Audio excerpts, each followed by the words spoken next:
YouTube? This is Adrian from Team Dueling Rogue, bringing you guys a tutorial on how to play Pokemon. I know a lot of people look at my channel, they'll be like, "Oh, what? You play Pokemon and stuff?" And I'm like, "Yeah, I do." So here we go. So I'm gonna start with the beginning, how it's a little history about the game. The game began March 24th, 2011. It started off really small, and a lot of people, like in elementary school, they'd be like, "Oh, I have a Charizard," and if you had the Charizard, you had like probably the strongest card in the entire school. Um, that's just everyone did. Like every of the strong starter, unless another kid had a Blastoise or something, and just wrecked the living crap out of him. Anyways, I'm going to show you what each card does, what each card means. I'm going to show you the dice, what they're used for. Same thing with the tokens. Going to show you GX, EX, Ultra Evolutions, things like that, Ultra Beasts, everything you need to know about the game so you can get started and stuff. Alright. You can also pick up a deck.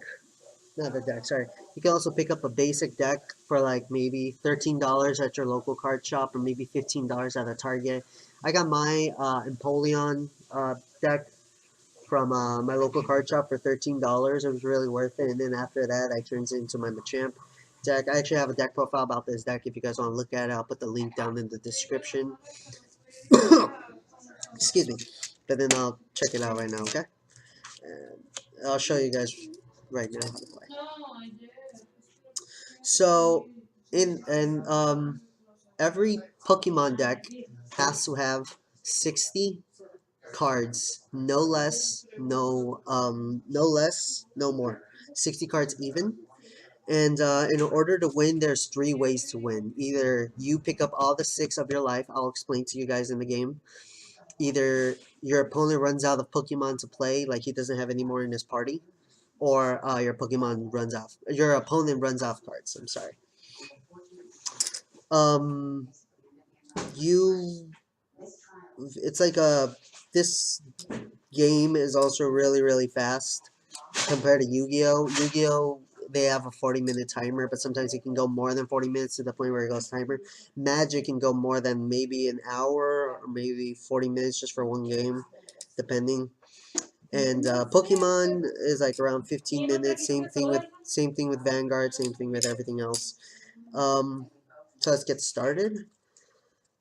So in your Pokemon deck, you have to have energy in order, and energies are different. Like you know how there's leaf energy or fighting energy, water energy, every kind of energy, particularly, and all these energies are like different. They boost up your Pokemon, like makes you activate an attack. Basically, you need energy to spend an attack, but every turn, you can only place one energy per turn.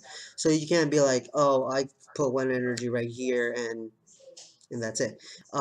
You literally, once you put an energy, you already put it down. But there's some certain Pokemon that don't need the specific energy. Sometimes if they have a colorless energy, which I'll get to it right now, this is basically a colorless energy, but this is considered a special energy. Special energies, I believe you can only run one type of special energy inside your deck. I'm not really too sure about that. I don't know if they changed the rules. All these rules have been changing and stuff because of the post rotation. So that's another thing why Pokemon is different from Yu-Gi-Oh and Magic and everything, because they go post rotationing. You're not allowed to use some things in different sets. But if you're going to like a locals or you're having fun with your friends, I don't think your friends would mind. Okay. So those were energies. Another thing we can talk about is the Pokemon. So Pokemons have different forms. So they go basic, obviously. So this is my Machop. I'll zoom in. I'll get closer to it if I can. So I'll just show you up here. So this is my Machop. As you can tell, his dynamic chop needs one fight. Let me see if this is, you can barely see it. So the Machop needs one fighting energy and one colorless energy, meaning you can use a water energy if you wanted to, and you can use a fire energy to do 50 damage. I'll explain how damage works right now. I'm just moving bit by bit to explain to you guys more often. And you see how this is a Machop for you guys who play Pokemon. He turns into Machoke and then he turns into Machamp. So the thing is, you can only evolve once per turn.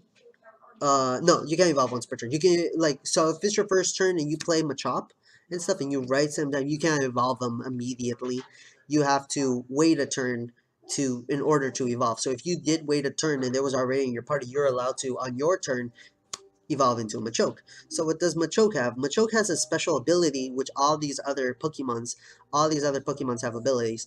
Like abilities to do damage, abilities that your opponent cannot attack you, and they get stronger. Like their HP, this guy's HP was 100 when Machop's HP was 60. So you basically make your Pokemon stronger. And also, when you evolve, you're gonna have if you do have any special conditions, which I'll also talk about that right now. If you have any special conditions, all those special conditions get removed because you evolved your Pokemon. That's a new Pokemon. And then after, like, he has second evolution, wait another turn, unless you had a card that makes you evolve immediately. You have like a Machamp, which is even stronger. So he has 160 health. Their resistance, their weaknesses, which I'll talk right now. I'm just literally just showing you about the Pokemon, how they evolve and whatnot. And this guy, so the more you evolve, the more it'll probably cost for you to do your attacks. And you can, and once you and yeah. Um, so that's it. And then also we have different type of Pokemon. Like you see how we have a Machamp that you had to evolve into 3 stages. I There's actually some characters like Pokemon. So like if you have a GX Pokemon or so, maybe you can make him a Champ GX and just place him right there. But you need the other evolutions, like I'm saying. So if it says basic on it, like a basic Pikachu GX, for example, or for example, a Zygarde GX, he's a basic. Yes, he's an overpowered character, but if he was like your first one in your hand, you could just set him right there, like have him ready to go.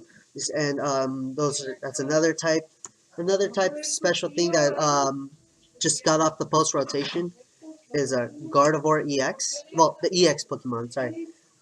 These are post rotation, meaning like you can't go to a tournament anymore and use EX, but like I said, you can hang out with your friends. EX is basically like a in the video game Mega Evolution. So these have like special abilities, like so the cool thing is about EX and GX Pokemon, there is like if you were to destroy your opponent's GX or EX Pokemon, you get to draw 2 cards. And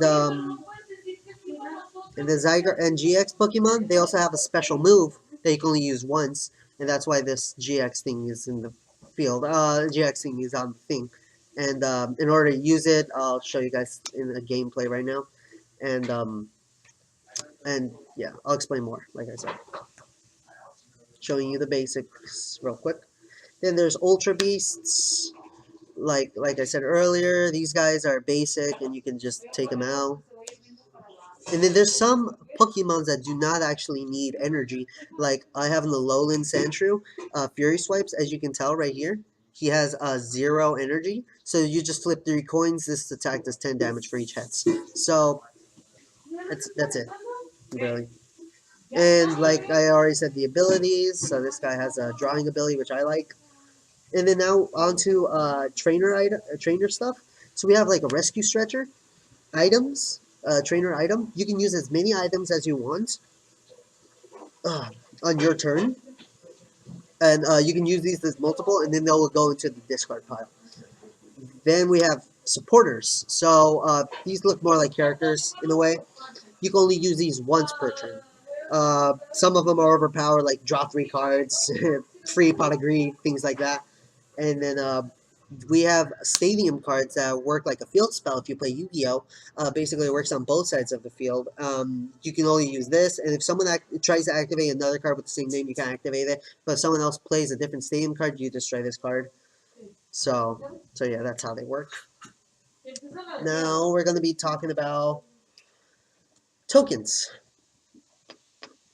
So when you get your first Pokemon box, you're probably gonna grab a token, or you can probably buy tokens at your local card shop.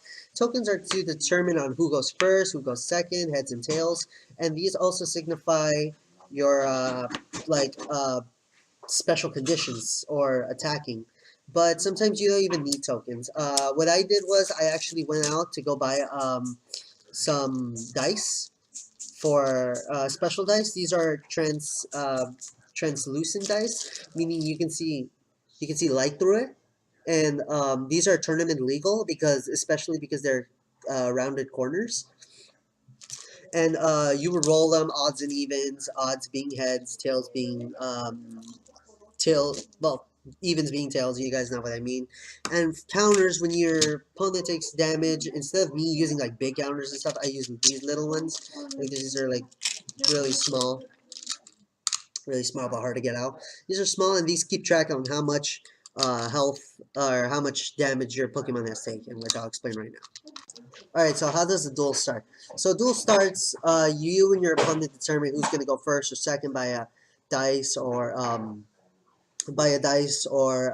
head coin flip, rock paper scissors, whatever you want, and then you cut each other's decks. Well, so far I have to shuffle mine so I can get something good out of this to show you guys an actual thing. I will show you guys an actual game, but I got no one to play with, so. And then I'll also explain the resistance and the retreat costs and stuff of everything. It's better to show you about a real game than just to explain all the cards on its own. So you guys cut each other's decks respectfully. Shake each other's hands. Shake my own hand. Okay. And let's say I roll. Give me a token. Okay. Call heads in the air. Yeah, I got it. Heads. So I get to choose. I'm choose to go first.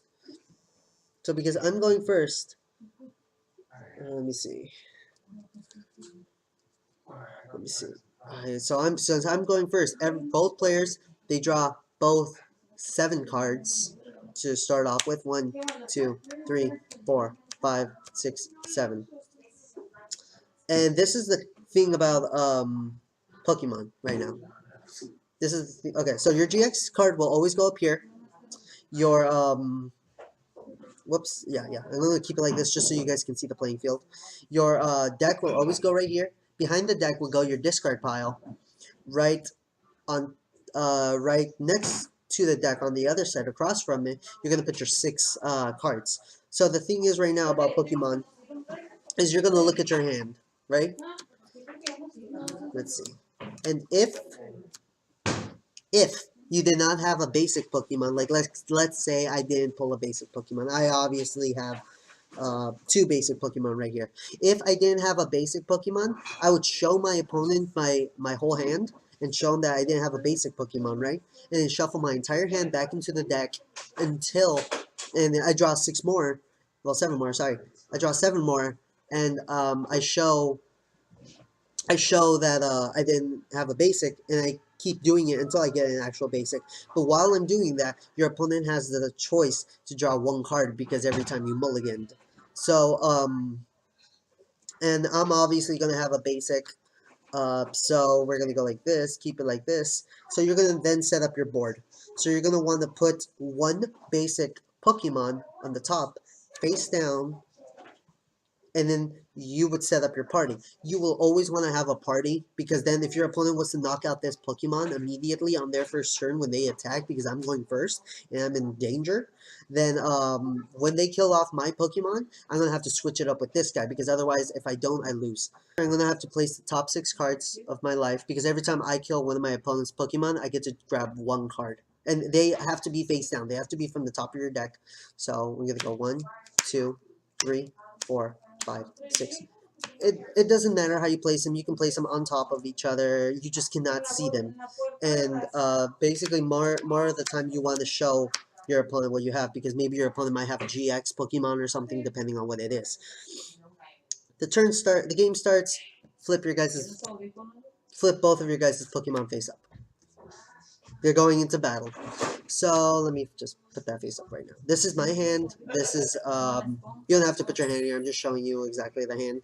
And then I'm going first. So always, if you're going first or second, it doesn't matter. You will always draw a card. Now I have a rescue stretcher, right? So I decide to put one energy on my Pokemon. You can place your energy however you want. It just has to be noticeable. Your opponent has to see what it is. So it makes sense. And resistance right here. My Pokemon does have no resistance, but on the other side, it shows it has a weakness, which is that its weakness is steel. So if I was going up against a fire Pokemon, for example, I would take, and he attacked me for 10, I would just take regular 10. But because if I was going up against a steel Pokemon, how much would I take? I would take 20. I would take 20 because of that. And then that basically it just causes double damage depending on what it is. And if retreat cost, if your Pokemon's like low or something, then you would retreat. You would just take off an energy card, discard it into the discard pile, switch it, and go like that. You can only do that once per turn. Well, you can only do it not once per turn. I'm sorry. You can do it as many times as you want. You just have to have enough energy for it. But you can only place one energy at a time, like I said. And this is my first turn, so I can't really do it. But I do have a Buzzwole, but I do not have no energy to it. For a Buzzwole, I need to have a fighting energy. So I must have a fighting energy, and I do not have nothing to help me search for a fighting energy. I can't do nothing else for my turn. Because obviously first player cannot attack. So then my opponent goes, and my opponent decides to do a special condition to my Pokemon.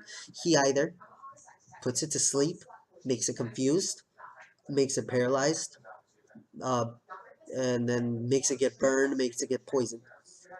So what are these special conditions? These special conditions, they move your card around to signify and you and your opponent know what exactly is going on. So when your Pokemon's asleep, you place him towards the right like this. This is when he's asleep.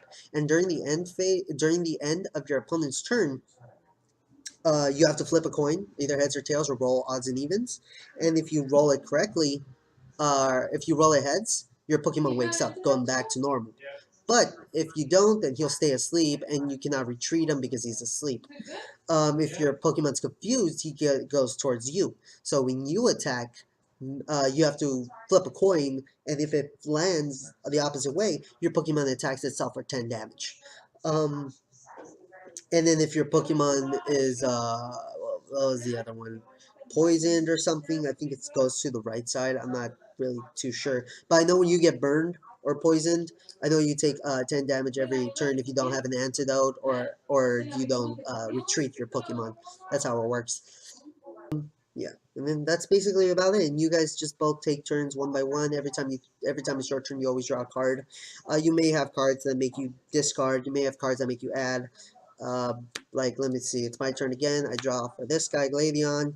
Gladion, this guy's a really good card. I activate it. I look at my bottom face down cards. And I get to choose one of them. I get to choose one of them and replace them. So if I would replace one, I would want to get an energy card. So I'll go like this. Obviously I wouldn't show my opponent what it is because you're not really allowed to. But touch an energy and stuff, like I said, just reveal it and put it in any way just to make it visible. And then if it was my turn there, I get to choose to attack. And then right when I killed someone, you get to grab the one card. And that's basically just how you play. You literally just repeat the same process over and over and over again. And one more thing. If I did have a GX Pokemon on my side of the field, I would flip my G. And if I want to use the GX move, I would flip this thing upside down, showing that I'm already done using the GX move. And then when your Pokemon takes battle damage also, so like he hit me, let's say, for 30 damage, and and he just hit me for 30, he would just place a dice right here. A little dice, something visible so you can see the Pokemon as well. Some people put it on top of here, some people put it right here. It's just to signify so they can everyone can keep track. But also when you retreat your Pokemon will still have the same amount of damage. Like maybe maybe your opponent might also have a Pokemon that can attack your bench Pokemon. That sometimes happens as well. Well, that's basically more of the basics and how to play. If I will be doing all other more tutorials like Magic or something like that more frequently. I'm gonna be doing more other card games just to show you guys how to play more other games, and these games are actually more fun when you get into it. I'm gonna show you more about Magic, Dragon Ball Z, etc., etc. Comment below what you guys thought, and comment if you think I missed something, if I think I misplaced something, or comment below what you want to see, and then I'll be more than welcome to reply back. All right, guys, comment, like, and subscribe, and I'll see you guys later. Bye.